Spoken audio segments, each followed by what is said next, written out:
There have been a lot of trends associated with the gaming medium throughout the almost 70 years of the form of entertainment existing. Anything from the boom of platformers in the mid-80s to early 90s, to something just as recent as the Battle Royale trend that we saw a few years ago. It's fairly obvious to say that much like every other medium, video games have a fluctuating path of what is popular over time. The horror game is something that is not an alien concept to most. Older generations may have first been exposed to games like this starting with Resident Evil, Silent Hill, or maybe even something older. It's a mainstay genre in the gaming industry, much like how horror movies or novels have been for centuries. With the accessibility that the gaming industry has been growing in for the past few decades, and with open source engines like Unity or Unreal Engine 4, it's almost like anyone can make a game now if you are willing to put the time and investment into it. This, obviously, is a double-edged sword though. If anyone has access to creating games, you may get many diamonds in the rough from that. Key word though is the rough. There are many bad, buggy, and sometimes downright unplayable games made by amateur game devs that you will never hear about. But if you are able to get an audience, you can have the potential to have your little game become a franchising empire, rivaling merch sales of titans in the industry like Mario or Sonic. Sometimes, this explosion of popularity being less than deserving, to say lightly. We'll get to that later though. But this all comes down to the question, what can cause a video game that you made in your bedroom spontaneously explode overnight? What powerful force is at play to cause something like this to happen? Children.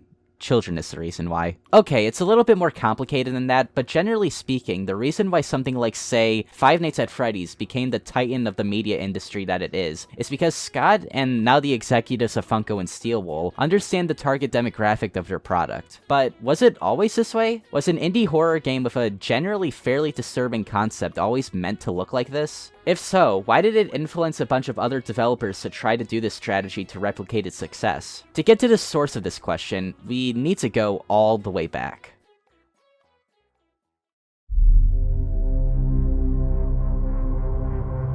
Alright, I feel we do something like this every other video on my channel, so I'll make this very brief. The history of FNAF is something that none of us need to tread on for that long. The only thing that we need to keep in our thoughts when discussing this time period is the unprecedented overnight virality the series got. Now, I think when discussing this phenomenon, we need to address that FNAF isn't the first one to have something like this happen. It's not even the first indie horror game to blow up like this. But what set FNAF apart from the crowd at the time, I think boils down to three key factors: unique gameplay, simple but engaging story, and the factor that I think will be the most important while in the discussion of this: memorable and colorful characters with visually appealing designs. If you're to ask someone why they are a fan of Five Nights at Freddy's, they will most likely give you an answer that falls into at least one or all of those categories. The one that I think people enjoy the games for the least today as opposed to the past is the unique gameplay. FNAF was really nothing like anything we've seen before. The game had you stationary throughout the entire runtime of the game, passively defending yourself against your threats using a monitoring system indoors if they get too close to you. It was something pretty fresh for the time, as indie horror games before this were practically just walking simulators trying to be the next Slender or Amnesia. Ironically, a pattern that we'll see repeated again soon. FNAF was simple, it was scary,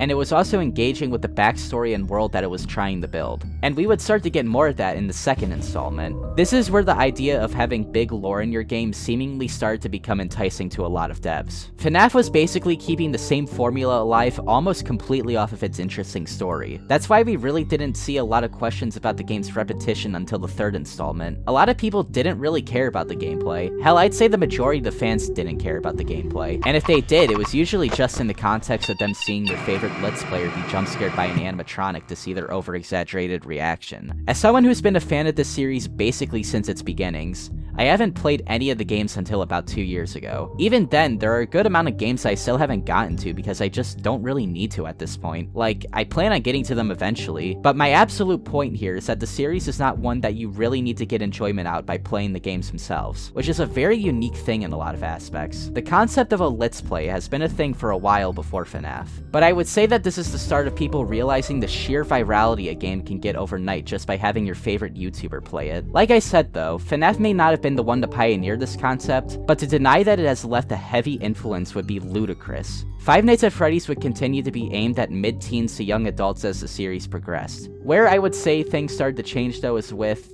you guessed it, I think FNAF World generally isn't as awful as a lot of people say it is. The fact that Scott took time to fix the glaring issues the first version had was pretty great, and I genuinely can't respect him more for that. But come on, look at it. This is obviously made at a time where Scott tried to get away with making something quick for his audience. He even said in his own words that he thought the fanbase would love it despite it having glaring flaws. Oh, okay. So how would you treat the game now as an experience? Like, have you learned anything making this game? Oh yeah. I learned a lot. You know, that's probably the least valuable game I've ever made as far as profit is concerned. Mm-hmm. But it's also the single most valuable game out of the entire franchise. It is serving as the gemstone of quality control in my mind, and it has solidified exactly what I have to do going forward. If I was treating the movie as I was treating my game series at the time I made FNAF World, we would be 3 movies into the FNAF movies by now. He even stated that this is a huge learning experience for him, and he said that he would try not to make the same mistake again in the future, which, depending on who you ask, he might just have. This, no doubt, was a turning point in the series, though. At least, I think so. Everything after Sister Location seems to have its own style separate from the first 4 games. That's not to say that this approach is inherently bad. I actually like a lot of the games post-FNAF World, but I do believe that a lot of the charm the first 4 had relied heavily on the unique atmosphere and realistic fiction with supernatural elements. Over time, you can see that FNAF started to transition away from a supernatural backdrop to much more of a science fiction one. The only one I'd say that takes it more back to the series' roots is Pizzeria Simulator, which is probably my most favorite game in the series, despite it being in this post-FNAF 4 direction. There's a lot more things I can bring up as to why I think FNAF has taken this approach way even before Security Breach. I think big pieces of evidence would be the Goosebumps-like Fazbear Frights novels, and probably the most damning evidence, the over-commercialization of the brand. I feel that just the figures, plushies, and maybe some novelty items like the Sanchi security badge would be the only things that we need. But we also have to get stuff like FNAF glow-in-the-dark slime.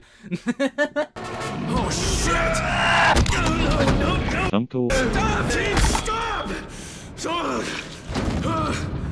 Stupid fucking FNAF slime. This is probably my biggest problem with the series starting to cater towards its younger audience. Funko, the leading manufacturer of the FNAF license, takes little to no care of the brand, despite it being their literal most profitable license they currently have. Anything from the lazy merch like the slime that I brought up earlier, to the blatant half-assed attempts that were the Security Breach action figures. The worst and laziest offender I would say are the recolors though, and with announcements of even more of them coming sometime in the next few months, it's safe to say that these waves, unfortunately, won't stop anytime soon. Hey, I'll give Funko one thing though. They have 2 new alleged statues coming out of Classic Foxy and Lefty. This right here is the stuff that I wish they would make more of and that I would genuinely buy. Not this. Although I could rant about the direction Five Nights at Freddy's has taken in the past 4 years, we can come back to it later. For now, we need to discuss the absolute bombshell that's left on the indie world, and subsequently, how the mainstream horror game kind of lost its integrity. Now, don't get me wrong, we still have our things like our Resident Evils in the AAA world, but sadly, the smaller scale games seem to start riding off the success that FNAF had started. The only indie horror game that got a good amount of success that I feel has gone against this path in recent memory was like Amori of last year. Even that took a lot of inspiration from the past too though, but honestly that should be saved for its own video one day. I don't want to sound like taking inspiration off of something is inherently bad though. There have been some amazing FNAF fan games that completely derive off their original formula, as well as things that are more original. The point that I want to start getting across though is that a lot of the examples I'm about to bring up were the opposite of inspired, or at least started to become uninspired over time. And I feel like we need to start with the game that was first to try and replicate FNAF's success, at least later in its life. Ever since the beginning, I feel Hello Neighbor was trying to become that next viral game. Now, I won't even say that this is necessarily a bad thing. The publicity can lead to a lot more money for you to fund your projects that you may be genuinely passionate for, and I completely understand that. The game had a very unique but simple premise, on top of its very Tim Burton-esque aesthetic, which I want to personally believe was meant to be authentic and not just to be visually appealing to kids at the beginning. As time went on though, you could start to see less and less of a focus on the original concept in favor of pointless lore, novels, merchandise, spin-off games, Whatever the f this is. Sounds familiar, doesn't it? I could keep going on about the domino effect that led to this series to become what it was, but I think that anyone watching would get the general idea. It does lead into something else though. Ever since the beginning, Dynamic Pixel's approach to have the game get more eyes on it was something really smart that other game companies, indie or AAA, have started to adopt around this time too. Get Let's Players to play your game. Undeniably, one of the best ways to drive eyes to your game is to have prominent faces in the gaming community look at what you have, and this is exactly what Dynamic Pixels did.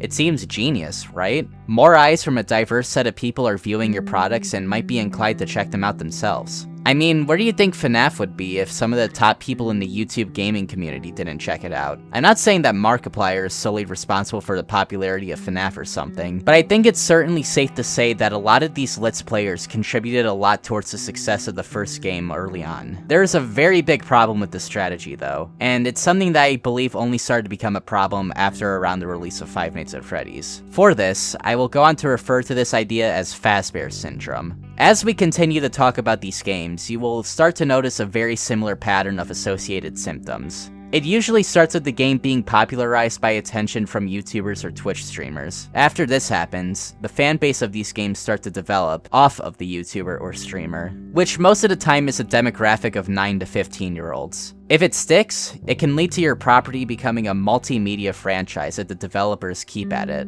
This, I feel, has brought a lot of small developers into a corner though. The idea of being able to get to a size like FNAF may seem very enticing, but it could lead from an interesting concept being turned into something like this. Now, I understand over time you need to start catering more to your audience to get traction towards your products. That's what FNAF did, and it worked for them. But FNAF is a very unique case, I would say, and it's really, really hard for lightning to strike twice with another long-staying franchise like that. It started to lead developers to come down with Fazbear Syndrome, which ultimately started to end up with these games not being nearly as cared about in the public eye as they were at their peak. I've given an example of a game I believe has suffered the most from Fazbear Syndrome, and I was going to start talking about other examples like Bendy and the Ink Machine, as well as the very recent Happy's Burger Farm, which I would say is the newest game to start going down this path. But I think instead of talking about individual games, I feel it'd be more appropriate if we talk about what happens when these games try to go down the FNAF path, and why the market is generally very, very oversaturated right now. Without further ado, let's start talking about Fazbear Syndrome more in depth. Five Nights at Freddy's is a more modernized and long-staying version of the idea that copying the Slender formula may lead to success for certain developers. Just instead of walking simulators, we now have a formula of these viral games catering to younger audiences. But the Slender formula died almost as soon as FNAF released, and has definitely lasted a lot longer as well. I already went in depth on how Let's Players finding your games is probably the best instant success thing to happen to your game, so I won't tread on that one again. I feel you already get the point of how it can affect the franchise externally. It's no surprise that these games would go on to become heavily commercialized, especially towards its general audience of kids. We already know that children become a dependent force in keeping these games alive, but what else has been associated with this horror games for kids phenomenon? And how can it affect the internal aspects of a game such as its story and, well, gameplay? The impact that FNAF has left on other games' stories will be easier to explain, so I will start there. Five Nights is famous for its convoluted plot and major lore presence. Even if you don't know anything about the lore, you know that it can be very confusing at some points. The story of FNAF, as inconsistent as it may be, is definitely one of the most important aspects of the entire series. I would wager and say that most fans of the games are mainly into it because of the story. It's a very integral and powerful part on what makes the series what it is. When this formula is seen by other developers, cramming any piece of lore into your game seems like a no-brainer for long-term success. If you're lucky enough, you may get the blessing of the gods that is a game theory video on your story, but it isn't always like this. As we already saw before, we could see that Dynamic Pixels was, well, more than desperate to say the least to have its lore still stay relevant. I think it's obvious that all of the Five Nights at Freddy's storyline was not predetermined by the first game, but like I said earlier about the lightning striking twice mentality, things like this really only happen once. Sure, your game may have some overnight popularity that you may be able to milk up to at least, like, 3 years, but after that, your game will fade away from the public eye and fall into a downward spiral of irrelevancy. Once again, we will use Hello Neighbor for an example. The premise of Hello Neighbor was very simple. Your neighbor has something hidden in the basement that he doesn't want you to see,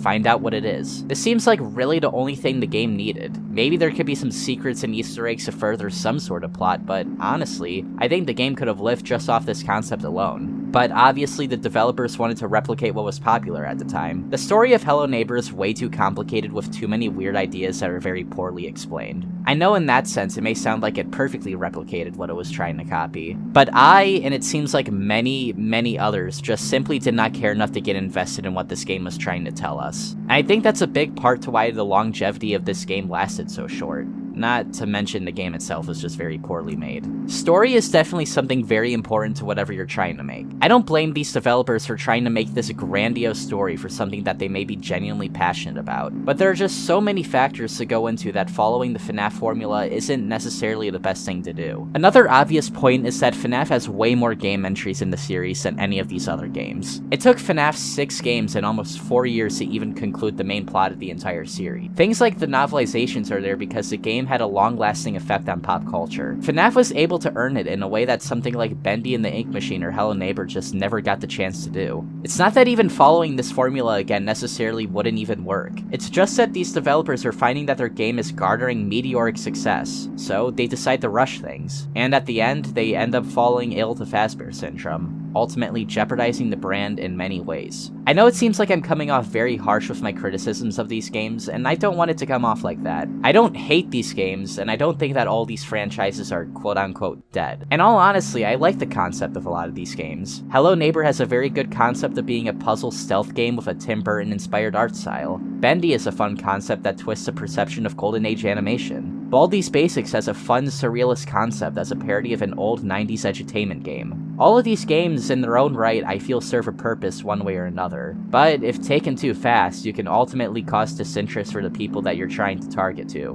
which being children in this case. Taking away from your original image for a more brand-friendly approach may increase your numbers for a good amount of time, but if everyone else is doing it, what makes your game any more special? Here's hoping that if and when games like Hello Neighbor 2 or Bendy and the Dark Revival actually do release, they'll try to make an approach that is more what the developers actually wanted to do, and not the image their fans have turned into what they perceive the game as. I think it would be disingenuous to not put the thing that inspired me to make this video in here, so here's a segment from the Sagan Hawks Hello Neighbor retrospective that sums it up better than I ever could. When working in any creative industry, but especially the games industry, making a career out of it is really hard, and sustaining that career is even harder. Not everyone can make games just for the art. Some people do it as a job. So if chasing a trend means you'll be in the limelight just a little bit longer, sometimes you gotta do it. I don't want the takeaway from this video necessarily to just be Hello Neighbor sucks. I think it should be a lesson to game developers. In this era of post-FNAF indie horror, it can be really easy to want to chase that trend. The colorful characters, filling your game with secret lore, appealing to the newfound audience of 9 to 14-year-old horror game fans.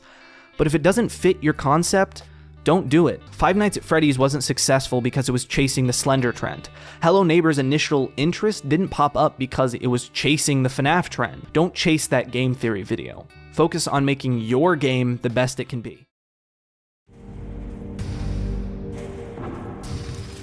Now I could end the video here and I feel that a lot of my points would have been concluded. But there are still two very important things to talk about here. This video was originally meant to be a review on Security Breach, but the further that I got into the script, the more apparent the words that were spoken at the end of that Sagan Hawks video started to get to me. There was a lot of things to be talked about, like the overwhelming bugs and glitches and the lack of content, but this isn't meant to be a review and is only meant to go towards the points that I've been trying to make throughout this video. If you want my opinion on the game, I can acknowledge that there is a lot of problems and I definitely got frustrated at times, especially towards the end. But generally I had a lot of fun in my 15 hours of playing. If they fixed some of the bugs and added some new side content, I would definitely do a second playthrough sometime soon. But anyways, obviously from the promotional art and videos, we could tell that the game was going to stoop a lot younger. A bright, albeit very visually appealing environment, and very lifelike characters that can actually speak to you thoroughly. It's a very big contrast to the dingy look of the pizzerias and the uncanny, lifeless feeling of the animatronics. Although in a lot of senses, this aesthetic really works in the game's favor, there were a lot of changes that just didn't make much sense. In the game files, there were a lot of hidden subtitles found where you can see that there is an effort to take away reference to blood and death. For a game series that's entire backbone is built off there being dead children inside of robots, I find it very strange that Scott or Steelwool decided to do this. No matter how certain areas of the fanbase may react, this series unfortunately has gone down the path of being aimed less at 14 to 20-year-olds and more 9 to 13-year-olds. This change has alienated a good portion of the fanbase, myself included. I obviously still love the series though, and I'll probably make a few more videos about the games and media surrounding these games in the future. But for now, after this video, I may see myself taking a little step back from the series, much like how Scott himself has done. There are a lot of people who won't be as forgiving as me though. Phil Morg, otherwise known as Fiznom Online, has been developing the fan game Five Nights at Freddy's Plus for the good span of a year and a half by now. It's meant to be a remake of the very first game, and is trying to keep the spirit of the original trilogy alive. Since the release of Security Breach, he has stated that the game has tainted his reputation to the brand to an intense amount, and that he has no intentions of being part of the community any longer. FNAF Plus is still in development though, so I wouldn't worry about that.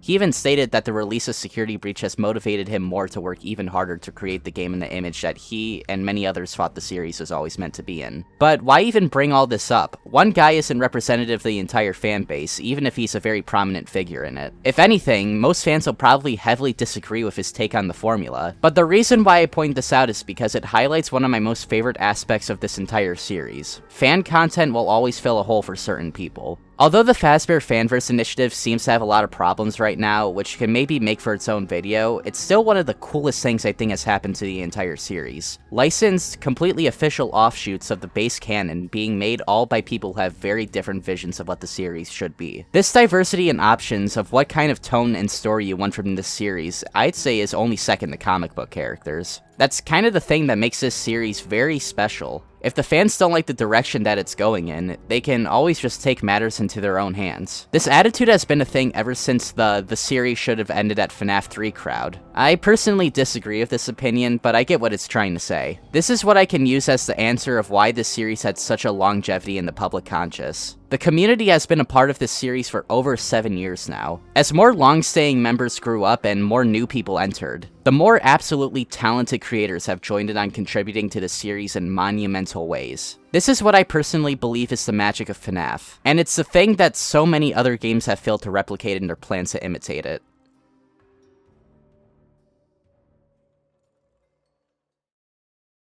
As much as I would like to end this video on a happy note, there is something that I've been neglecting to talk about. A game that I think takes every negative aspect of all of these games so far, and combines them into one short, greedy, and marketable mess. It's time to talk about Poppy Playtime. Let's set the record straight right away. I don't like this game, or tech demo I should actually refer to it as. It combines all the worst aspects of all the games I have talked about thus far, and if I were to tell you that I only have 32 minutes in this game, you'd probably think I'm making a rash judgment because it's hard to judge a game off of 30 minutes alone. Usually, I would agree with you, but the runtime of this game is 30 minutes. This game runs on a chapter-to-chapter release strategy, which is something Bendy and arguably Hello Neighbor have done in the past. This is obviously a subjective taste, and I'm personally not a fan of episodic games because the quality of certain episodes can be very inconsistent. But I personally wouldn't have minded if this game was free. But no, this game is actually $5. $5 for 30 minutes of gameplay. Let me give you a comparison. The first Five Nights at Freddy's is also $5, and the runtime of that game can be around an hour to 4 hours depending on your skill level. That's about 8 times the amount of time it takes to beat FNAF and the time it takes to beat Poppy Playtime, but they are the same price. Not to mention chapters following this will also cost money as well. This isn't like a one-time purchase and you'll get all the following chapters for free. No, this is just how much chapters will cost in the future, if not more. I already have more than a paragraph written about my complaints about this game and we haven't even booted it up yet. So what is the game actually like? Well, first thing I notice on this menu is a merch button. I've really never seen anything like this in a game before, but clicking it redirects you to the site where you can buy fungible products. You may notice I use the word fungible to describe things like shirts and posters. Usually this would be a weird way to describe merch, but I use it because the devs are also diving into the endless void that are NFTs. This video is not meant to discuss this, so I'm not going to bring that up right now. For now, I want my criticisms about the game to be strictly about it and not the things surrounding it. Anyway, we get this cutscene at the beginning, which is most likely trying to replicate the FNAF VHS trend from a few years back, as we get more tapes like this further into the game. After a puzzle, we get this grabbing arm which helps us solve even more puzzles. After this, we go into the main area and you guessed it, we do more puzzles. Something that I feel is key to mention is that the puzzles in this game are piss easy. It's the main reason why this game only took me a half hour to beat. If I were to give the game a positive though, I do like the mechanic of the grabbing hands, and I also don't think the atmosphere of the game isn't the worst either. I think the game has a generally generic aesthetic, but a toy factory for a setting is somewhat interesting, and I think there could be some fun ideas here. But the main star of this chapter, Huggy Wuggy, I really do need to say these things and be serious about it, don't I?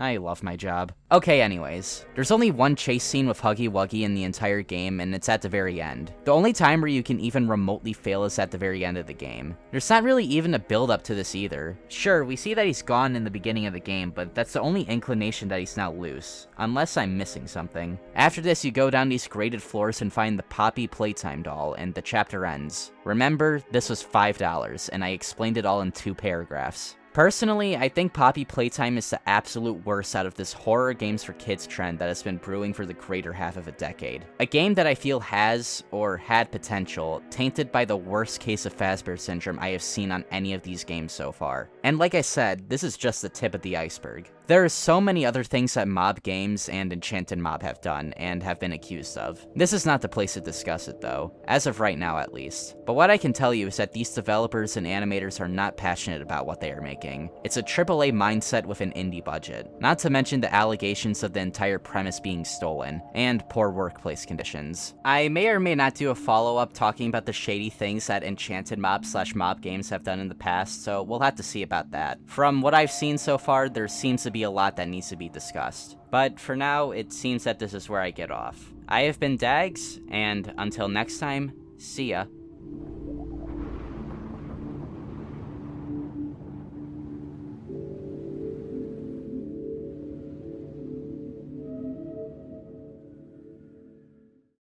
I am going to be Huggy Wuggy.